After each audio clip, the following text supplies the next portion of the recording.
podcast for the stories that shape our nation. Each week we explore the most impactful headlines that are shaping the narrative in South Sudan. We delve into issues related to national development, peace building, politics, culture and economics. To stay informed and engaged, tune into Around South Sudan and be part of the conversation that matters. Subscribe now and join us for the stories that connect us all. Together, let's explore the heart of South Sudan. Welcome to Around South Sudan, your go-to podcast for the stories that shape our nation.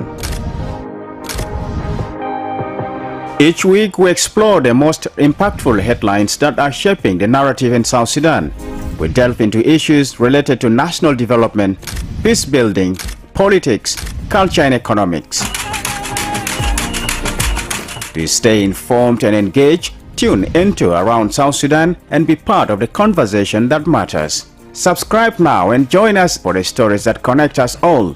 Together, let's explore the heart of South Sudan. Welcome to Around South Sudan, your go-to podcast for the stories that shape our nation. Each week we explore the most impactful headlines that are shaping the narrative in South Sudan. We delve into issues related to national development, peace building, politics, culture and economics. To stay informed and engaged, tune into Around South Sudan and be part of the conversation that matters. Subscribe now and join us for the stories that connect us all. Together, let's explore the heart of South Sudan. Welcome to Around South Sudan, your go-to podcast for the stories that shape our nation. Each week we explore the most impactful headlines that are shaping the narrative in South Sudan. We delve into issues related to national development, peace building, politics, culture and economics. To stay informed and engaged, tune into Around South Sudan and be part of the conversation that matters. Subscribe now and join us for the stories that connect us all. Together, let's explore the heart of South Sudan. Welcome to Around South Sudan, your go-to podcast for the stories that shape our nation. Each week we explore the most impactful headlines that are shaping the narrative in South Sudan. We delve into issues related to national development, peace building, politics, culture and economics. To stay informed and engaged, tune into Around South Sudan and be part of the conversation that matters. Subscribe now and join us for the stories that connect us all. Together, let's explore the heart of South Sudan. Welcome to Around South Sudan, your go-to podcast for the stories that shape our nation. Each week we explore the most impactful headlines that are shaping the narrative in South Sudan. We delve into issues related to national development, peace building, politics, culture and economics. To stay informed and engaged, tune into Around South Sudan and be part of the conversation that matters. Subscribe now and join us for the stories that connect us all. Together, let's explore the heart of South Sudan. Welcome to Around South Sudan, your go-to podcast for the stories that shape our nation. Each week we explore the most impactful headlines that are shaping the narrative in South Sudan. We delve into issues related to national development, peace building, politics, culture and economics. To stay informed and engaged, tune into Around South Sudan and be part of the conversation that matters. Subscribe now and join us for the stories that connect us all. Together, let's explore the heart of South Sudan. Welcome to Around South Sudan, your go-to podcast for the stories that shape our nation. Each week we explore the most impactful headlines that are shaping the narrative in South Sudan. We delve into issues related to national development, peace building, politics, culture and economics. To stay informed and engaged, tune into Around South Sudan and be part of the conversation that matters. Hello, welcome to Around South Sudan podcast with me, Lasuba Memo. Today we are looking at community policing and urban crime. Now, across South Sudan's growing cities, especially the capital Juba, the challenge of keeping communities safe remains a daily concern. Community policing has long been at the heart of efforts to reduce crime and also build trust and cooperation between the police and citizens. Yet despite these challenges, gangsterism, extortion, theft and drug abuse continue to affect neighborhoods, especially among young people. Now, as South Sudan modernizes and as technology reshapes crime and communication, many are asking, how can we strengthen community policing to make it more effective, inclusive and trusted? I'm glad to be joined by a senior officer in the National Police Service, Major General Daniel Justin, who is the Director of Community Policing and is here to discuss with us this particular topic. And he will also shed light on the cyber crime and computer use bill that has been passed from the second to its third reading. And then after that discussion, actually, it was a heated debate, and members of parliament are looking at how this bill could protect the citizens while also safeguarding the freedoms of the citizens. The concerns are aligned to constitutional rights and privacy of individual. I'm glad to host you tonight on Around South Sudan podcast. It's been a long time. Yeah, thank you very much for hosting me. As you put it rightly, it is our mandate as community policing. You can raise your voice. Yeah, it is our mandate in the community policing directorate to make sure that we interact with the public to help them handle some security matters. And in this, we managed since 2013, where after the independence immediately, the directorate was established, and we put our policy in place, and also our reach out to the states and so on. So our community policing is working, but yes, there are challenges, but still we feel that we are doing something.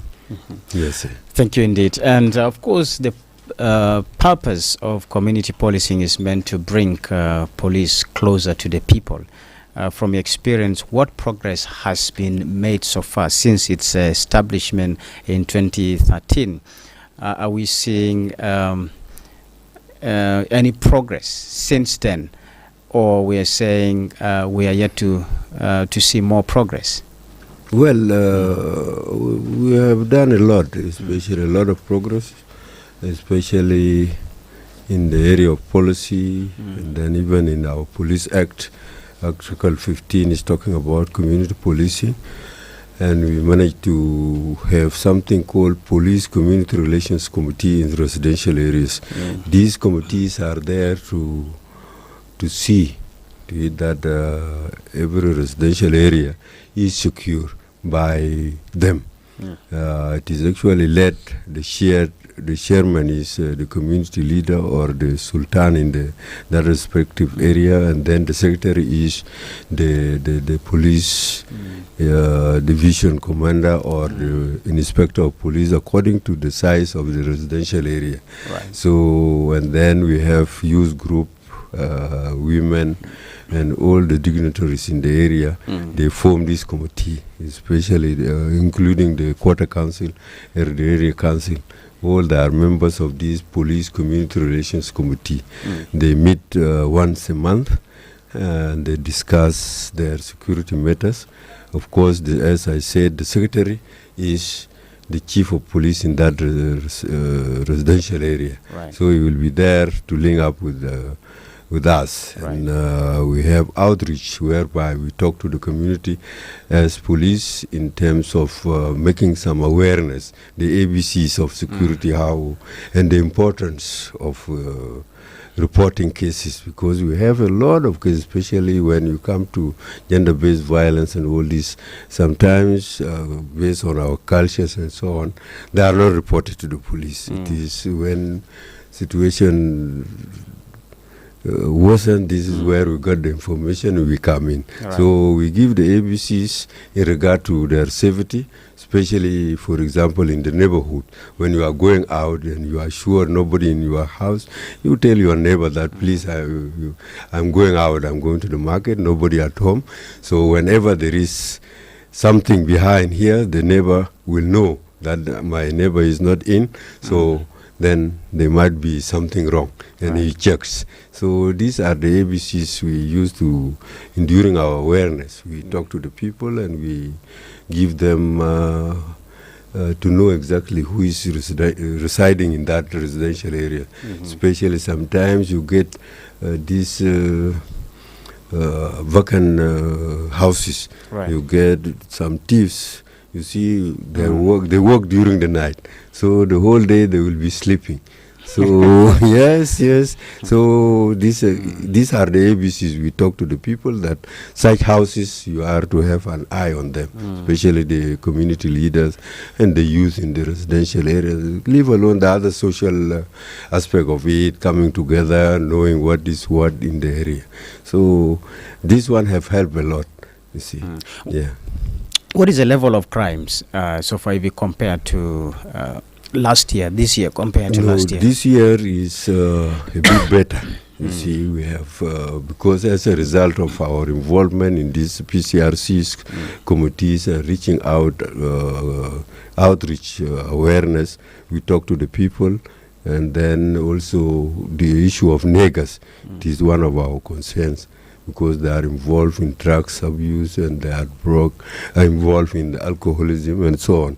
So we talk to the areas, the community leaders and the quarter council members and so on. Even the quarter council members, they have established some laws to address some of the vacuums in the laws. So these have helped a lot. As a result, have reduced the crime rate, especially if you take, for example, in Juba, leave alone the states. Of course, we went as far as the borders in Reng, in Western Barakazal, Western Equatoria, Eastern Equatoria, and the border areas of Ye, Kaji, and so all those areas we have reached, and we managed to sensitize our people, especially the youngest, especially the gangs.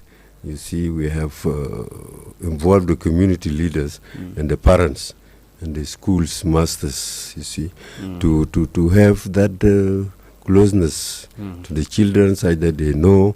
And sometimes we, in our outreach, we call these gangs. We sit with them, talk to them about what they are doing and the danger of it, and so on. You see, for example, we have a very good example in Lologo area here. Right. You see, almost sometimes back we used... It's a change place now. Yeah, completely. Yeah, because now in Lologo, we used to register a death case almost weekly, if not two. Right. But now we manage to talk to these gangs, because there are groups, different types, and then they used to fight each other. We started to approach them one by one, and at the end we brought them together, and we talked to them. Do the gangs still exist in Lologo? No, now we have changed them to Lologo use for development. Instead of fighting each other. Now and some of them were having some challenges, really. Right. You understand, cannot afford schooling, cannot do what we manage through our partners to involve them in many activities. Some have already joined the technical school in Juba. And some of them have joined even the police, see. Because some of them have gone back to school. So which area remains challenging currently? In Juba, for instance? In Juba, Gumba Shirikari is still, you see, but we are there doing our best, and the community also is helping a lot. We are talking to them, especially now we have already decided to reach the schools, especially in the area of drugs and alcoholism, because there are laws from the city council banning selling the sales of this Janafar, this local, this Dragin, the small one, very cheap. It was. I understand that it has been burnt, right? Yes, even the company was closed. This actually was for £100. In some areas, 2 or 400 points. Has that helped change the way youth behave currently? Because you said the access to this alcohol, this is spirit, yes, contributed to the misdemeanor, the behavior they had. Did you see any change since the closure? Yes, because during our interaction with them, they talk to us. We talk to each other. Sometimes some are misled, especially in drugs. Say I'm having a headache, he is given something wrong. At the end, he feels not okay. And some of them manage to escape from those type of groups. Some of them, they are fearing if they report, they will be harmed by the group. So we slowly talk to them that whenever there is such a thing, you have to share it with us, share it with your school masters, share it with the community leaders in your residential area. They will help you out. And many of them later on, they come and testify that everything have now changed because of 1, 2, 3. We did this, and we are being very close. And our partners, especially JICA, have been involved in sports activities, providing some. Yeah, you get them involved in sports in the afternoons when they come back from schools. No time to go and waste chatting in the streets and all this. They go to the playground and so on. So this have helped a lot, and then especially the parents.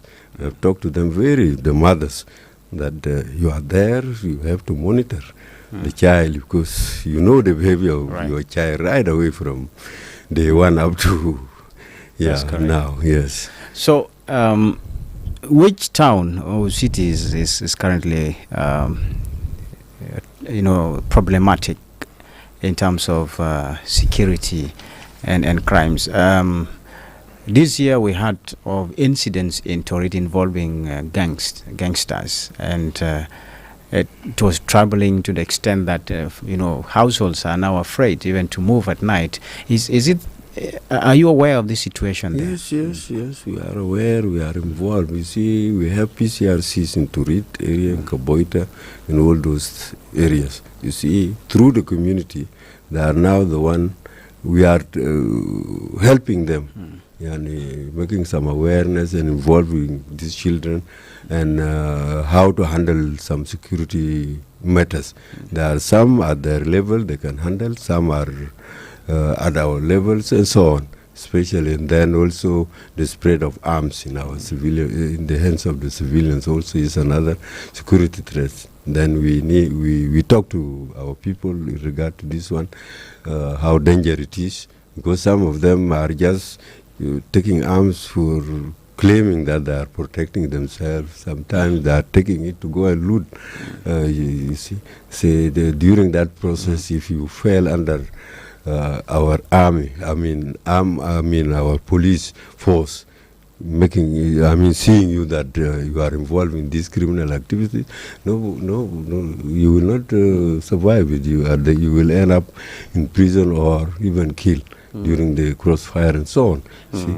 So they are now getting understanding. Yeah. So it is slow, but it's still people are very now feeling that there is a duty, responsibility of each citizen.